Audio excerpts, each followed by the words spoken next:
کر رہے ہیں۔ اس کے بعد رب العالمین جل جلالہ نے، اب چونکہ مسلمانوں کے مختلف گروہ تھے، کچھ ہجرت کرنے والے تھے، کچھ مجاہد تھے، کچھ نے مکہ مکرمہ چھوڑا، اب ہجرت کی مدینہ منورہ میں آئے، پھر اس کے بعد جہاد کی بھی انہیں توفیق ملی، اور کچھ وہ ہیں کہ جنہوں نے ہجرت نہیں کی، صرف مدینے میں رہتے تھے لیکن انہوں نے بھی جہاد میں حصہ لیا۔ اب یہ دو مقام ہو گئے، ایک ہے ہجرت کرنے والے، ان کا ایک مقام ہوا، اور دوسرا انہوں نے جنگ بدر میں حصہ لیا تو وہ کیا ہے کہ مجاہد ہو گئے، مجاہد بھی ہوئے، مہاجر بھی ہوئے۔ لیکن مدینہ منورہ میں رہنے والے جو لوگ تھے وہ صرف مہاجر نہیں تھے، صرف کیا تھے جی، مجاہد تھے۔ اب ان کو یہ خیال تھا یہ تو ڈبل لے گئے، یہ دین کو تو دو مقام مل گئے، دنیا داری کے لحاظ سے، دین کے لحاظ سے، کہ اللہ کریم جل جلالہ کی بارگاہ میں ان کو کیا مقام ہے۔ سبحان اللہ۔ رب العالمین نے ارشاد فرمایا میرے محبوب ان کا خیال تو سچا ہے کہ ہم نے ہجرت نہیں کی، ہمیں وہ ثواب نہیں ملا، لیکن محبوب والذین آووا ونصروا اولئک بعضهم اولیاء بعض، جنہوں نے ہجرت کا ثواب پایا وہ یہاں مدینہ منورہ میں آئے، لیکن ان کے پاس نہ کچھ کھانے کو تھا نہ پینے کو تھا، تو ان کو کھلایا پلایا انہوں نے ہے، خدا نے وہ ہجرت والی کسر یہاں سے پوری کر دی۔ والذین آووا ونصروا اولئک بعضهم اولیاء بعض، یہ سارے دوست ہیں ایک دوسرے کے۔ والذین آمنوا ولم یہاجروا ما لهم من ولایتهم من شیء حتی یہاجروا۔ اچھا جی، اب کچھ مسلمان ایسے بھی تھے جو اب اسٹل مکہ مکرمہ میں موجود تھے، جنہوں نے مدینہ منورہ میں ہجرت نہیں کی تھی۔ اب اللہ ارشاد فرما رہا ہے جنہوں نے ہجرت کی ان کا مقام بڑا بلند ہے، جنہوں نے مہاجروں کی مدد کی ان کا مقام بڑا بلند ہے، لیکن مسلمان تو وہ بھی ہیں جو بھی مکہ میں رہتے ہیں، لیکن شان کے لحاظ سے وہ جو ابھی تک مکہ میں ہیں وہ ان کے برابر نہیں ہو سکتے۔ جنہوں نے ہجرت کی ہے وہ ان کے برابر نہیں۔ ہاں اگر وہ ہجرت کر کے یہاں آ جائیں، دیکھو نا، ہجرت کرنا کے نام پہ بھی ہجرت کرنی، مہاجر ہو گئے، وہاں یہ کہ پراپرٹیاں چھوڑنی، کاریں کوٹھیاں چھوڑنی، مال و متاع چھوڑنا، یہ ہے بہت بڑی قربانی۔ اس لیے ہجرت کا لفظ ہم سے بھی یہ سوچتے تھے کہ انہوں نے ہجرت کی، عالیہ ہجرت کی، لیکن کیا کیا چھوڑا تھا، یہ بڑی قربانی ہے۔ اسی بندہ سوچتا ہے یار شاید کوئی موقع مل جائے، ہو سکتا ہے بچ جائے، رہنے دے، مال بچانے کے لیے زمین میری، جائیداد یہاں میری، مکانات یہاں میرے، اس لیے ممکن ہے کہ وہ نہ چھوڑیں۔ لیکن اللہ فرماتا ہے محبوب اگر وہ بھی ہجرت کر کے آ جائیں تو رب العالمین جل جلالہ ان کو بھی وہی مقام عطا فرمائے گا۔ ہاں دیکھو ہیں وہ مسلمان بھائی تمہارے، اگر وہ مکہ میں رہیں، ان کو وہاں کوئی پرابلم ہو جائے، ان کو کوئی تکلیف ہو جائے، لوگ ان کو کہیں کہ ایمان کی دولت چھوڑو، مسلمان نہ رہو ورنہ ہم تمہیں ماریں گے، تو پھر تمہیں ضروری ہے کہ وہاں بھی ان کی امداد کو پہنچو، یعنی ایمان بچانے کے لیے وہاں امداد۔ اب یہاں ایک اور ایشو ہے جی، ایشو یہ ہے، پیچھے بات چل رہی تھی کہ اگر کسی کا آپس میں معاہدہ ہو جائے، دو لوگوں کا، دو فریقوں کا، دو مذہبوں کا، کہ دیکھو جی ہم وعدہ کرتے ہیں اب تمہارے ساتھ کوئی لڑائی جھگڑا نہیں کریں گے، دوسرا بھی کہتا ہے جی میں بھی وعدہ کرتا ہوں تمہارے پاس کسی قسم کا کوئی لڑائی جھگڑا نہیں ہوگا، لیکن اب اس لڑائی جھگڑے کے پرامس کے بعد پھر جب موقع ملتا ہے ٹھیک ہے جی اب وہ پھنسے ہوئے ہیں جی، ان کو کوئی پتہ نہیں، چپکے سے ان پر کوئی اٹیک کر دیتے ہیں۔ اللہ نے ارشاد فرمایا تھا، میں یہ پہلے حدیث کریمہ عرض کر چکا ہوں، نبی کریم صلی اللہ علیہ وسلم نے ارشاد فرمایا تھا الا لا ایمان لمن لا عہد لہ، جس نے کسی کے ساتھ ایگریمنٹ کر کے اس کو توڑا اس کا کوئی ایمان نہیں، خدا کو اس کی نمازوں اور کلموں کی کوئی ضرورت نہیں ہے۔ اور الا لا ایمان لمن لا امانۃ لہ، جس کو کوئی امانت دی جائے اور وہ بھی اس میں خیانت کرے اس کا بھی کوئی ایمان نہیں، بے شک نمازیں پڑھتا رہے، کلمہ پڑھتا رہے۔ یہ باتیں بڑی ضروری تھیں۔ یہاں یہ فرمایا جا رہا ہے کہ اگر کسی مسلمان کو وہاں رہتے ہوئے بھی اس کے ایمان کو خطرہ ہو تو اس وقت تمہیں اس کی امداد کرنی چاہیے، ہاں اس کی امداد کر کے اس کو بچانا چاہیے، اور جو اس پر کوئی حملہ کر رہے ہیں ان کے ساتھ پھر بھی لڑائی کرنے کی اجازت نہیں ہے، اس کو بچانے کا۔ بولے تو دیکھو جی تمہارا ہمارا معاہدہ ہے، ہم تو تمہارے ساتھ لڑ نہیں سکتے، لیکن یہ ہمارا مسلمان بھائی ہے، تم اسے تنگ ہی تنگ کرتے جا رہے ہو، اس لیے اس کو بچاؤ تاکہ ہمارا معاہدہ بھی قائم رہ جائے اور یہ بندہ جو ہے اس کا ایمان بھی بچ جائے۔ اللہ نے ارشاد فرمایا کہ یہ فعلیکم النصر الا علی قوم بینکم وبینہم میثاق واللہ بما تعملون بصیر۔ بہرحال تم جو کچھ بھی کرو گے اللہ ارشاد فرماتا ہے میں دیکھ رہا ہوں، تمہارے اعمال مجھ سے چھپے ہوئے نہیں ہیں۔ والذین کفروا بعضهم اولیاء بعض، ہاں مسلمانوں جس طرح ہم آپ کو یہ کہہ رہے ہیں کہ کچھ تمہارے مسلمان دوست مکہ مکرمہ میں ہیں وہ تمہارے ہیں، اور یہ جو کافر ہیں ان کی بھی آپس میں فرینڈشپ ہے، ان کے بندے بھی آپس میں ہیں، اس لیے یہ بھی ممکن ہے ان دوستوں کی خاطر تمہارے ساتھ کیے ہوئے وعدوں کو توڑ ڈالیں۔ تو تمہیں یہ خیال رکھنا ہے الا تفعلوا تکن فتنة فی الارض وفساد کبیر، زمین میں فتنہ و فساد، اب اس میں دو باتیں بیان کی جا رہی ہیں۔ فتنہ و فساد نہیں ہونے دینا، کہ یہ فتنہ و فساد جو ہے یہ ساری زمین کو، ساری دھرتی کو فساد میں مبتلا کر کے تباہ کر دے گا۔ وہ کیا ہے جی؟ بھئی معاہدہ تو ہوا، لیکن تم کہتے ہو نہیں کہ نہیں وہ ہم سے کچھ بھی کر رہے ہیں، ہم ان کے ساتھ کچھ نہیں کریں گے۔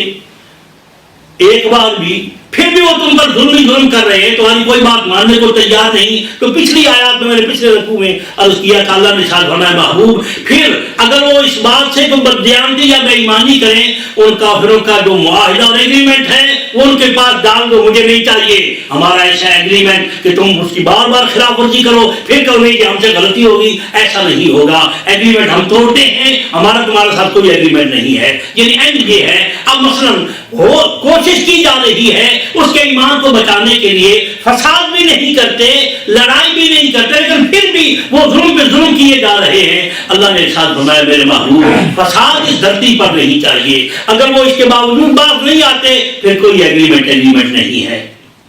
والذین آمنوا وہاجروا وجاہدوا فی سبیل اللہ والذین آووا ونصروا اولئک هم المؤمنون حقا، جنہوں نے ہجرت کی، جنہوں نے جہاد کیا اللہ کی رضا کی خاطر، اور جنہوں نے پھر ایک دوسرے کی مدد کی۔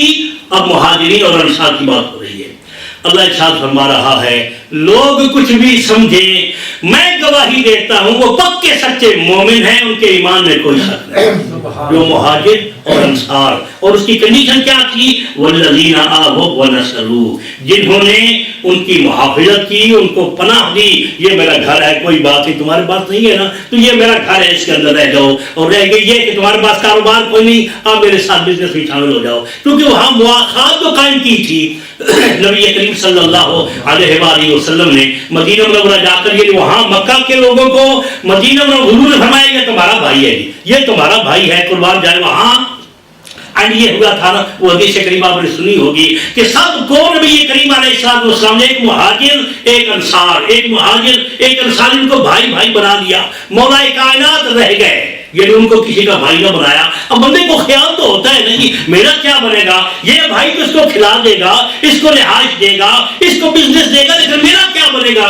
مولا کائنات عرض کرتے ہیں یا رسول اللہ صلی اللہ علیہ وسلم آپ نے سب کو بھائی بھائی بنا دیا ہے، وہ اس کو کھلائے گا، اس کو پلائے گا، اس کو رہائش دے گا، ٹھہرائے گا، میرا کیا بنے گا؟ میرا تو کوئی بھائی نہیں۔ امرہ کے لازم فرمایا نہیں گھبراؤ نہیں، اس کائنات میں بھی اور آخرت میں بھی تم محمد کے بھائی ہو، محمد تمہارا صلی اللہ علیہ وسلم، کوئی بات نہیں، تم میرے بھائی ہو۔ نعرہ رسالت، نعرہ تحقیق، نعرہ حیدری، تم میرے بھائی ہو اور میں تمہارا بھائی ہوں، اس سے بڑھ کر اور کیا چاہیے؟ اب بات تو صحیح تھی، نبی کریم صلی اللہ علیہ وآلہ وصحبہ وبارک وسلم یہ عظمت مولا کائنات کو دے رہے ہیں۔ اب حضور دیکھیے جی سارے مہاجر اور انصار بھائی بھائی بن گئے۔ اب نہ سرکار نے کسی اور کو بھائی بنایا، مدینے والے مسجد جو انصار تھے کہ حضور کو بھی کھانا چاہیے، حضور کو رہنے کے لیے رہائش چاہیے، لیکن نبی کریم صلی اللہ علیہ وسلم نے اس کا بھی نہیں خیال کیا۔ فرمایا علی جہاں سے مجھے ملتا رہے گا تجھے بھی ملتا رہے گا، جہاں میں رہوں گا تو بھی وہیں رہے گا، کوئی بات نہیں ہے۔ تو یہ نبی کریم صلی اللہ علیہ وآلہ وسلم نے جو پہلے مواخات مہاجرین و انصار کو، اب یہاں اگلی بات جو میں عرض کرنا چاہتا ہوں وہ قرآن مجید و فرقان حمید نے ان کے ایمان کی گواہی دی، اور آگے فرمایا لہم مغفرۃ ورزق کریم، ان سارے بھائیوں کے اللہ نے سارے گناہوں کو بھی بخش دیا اور ان کو ایسا رزق عطا فرمایا جو رزق کریم ہے۔ رزق ہونا اور چیز ہے، لیکن کریم اس میں بزرگیاں بھی ہوں، اس میں عزتیں بھی ہوں، عظمتیں بھی ہوں۔ اب یہاں والذین آمنوا من بعد وهاجروا وجاهدوا معكم فأولئك منكم وأولو الأرحام بعضهم أولى ببعض في کتاب اللہ ان اللہ بكل شيء علیم. اس کا ترجمہ اور آخری بات عرض کرتا ہوں. اور جو لوگ ان کے بعد ایمان لائے اور ہجرت بھی کی اور تمہارے ساتھ مل کر جہاد بھی کیا تو وہ بھی تم ہی میں سے ہیں. کچھ لوگوں کو پہلے یعنی وہ مہاجر بن کر آئے, مسلمان ہوئے, اب جو اسیر اور جنگی قیدی تھے ان کو بھی ایمان کی دولت ملی تو ان کا کیا بنے گا؟ انہوں نے مدینہ منورہ میں آنا تھا. اب لوگ ان کو جانے لے تم تو کل آ رہے ہیں جی, تم تو کل مسلمان ہوئے ہو. رب العالمین جل جلالہ نے ارشاد فرمایا نہیں, واقعی مقام تمہارا بڑا بلند ہے لیکن ان لوگوں کو بھی اللہ نے وہی عظمت و مقام عطا فرمایا ہے. یہ نہیں سمجھا کہ وہ بہت چھوٹے ہیں. بہت سے صحابہ ایسے ہیں نبی کریم صلی اللہ علیہ وآلہ وسلم کی بارگاہ میں جن کو یہ ایمان کی دولت بعد میں نصیب ہوئی. جیسے میں نے عرض کیا ہے کہ وہ مہاجرین جن روٹ میں ہجرت کر کے آ گئے نا, حضرت عباس ہے وہ جو بعد میں مسلمان ہوئے تھے, اور باقی جن کا تذکرہ یہاں قیدیوں میں ہے وہ بعد میں مسلمان ہوئے تھے. جب وہ مدینہ میں آئے تو کوئی بندہ ان کو تانا نہ دے کہ نہیں جی تم پہلے مسلمان نہیں تھے مسلمان ہوئے ہو, تم ہم سے پیچھے ہو. اللہ فرما رہے نہیں, وہ سارے کے سارے اللہ کی بارگاہ میں مقبول ہیں. اب ایک اور مسئلہ تھا, مسئلہ یہ تھا کہ جب ہم بھائی بھائی بن گئے تو کل ہم میں سے کوئی فوت ہو جاتا ہے تو اگر ہم بھائی ہیں اور بھائی بھی ہم لازم نہیں ہے, حضور نے بنایا ہے تو یہ جو میری پراپرٹی ہے میرے مرنے کے بعد یہ جس مہاجر کو میں نے بھائی بنایا ہے تو کیا وہ بھی اس کا حصے دار ہوگا؟ یعنی اس کو کیا کہتے ہیں جی, وراثت. تو کیا بھی اس ورثے میں اس وراثت میں وہ بھی حقدار ہے؟ تو رب العالمین جل جلالہ نے یہاں جو ارشاد فرمایا ہے وہ اس میں حقدار نہیں ہے.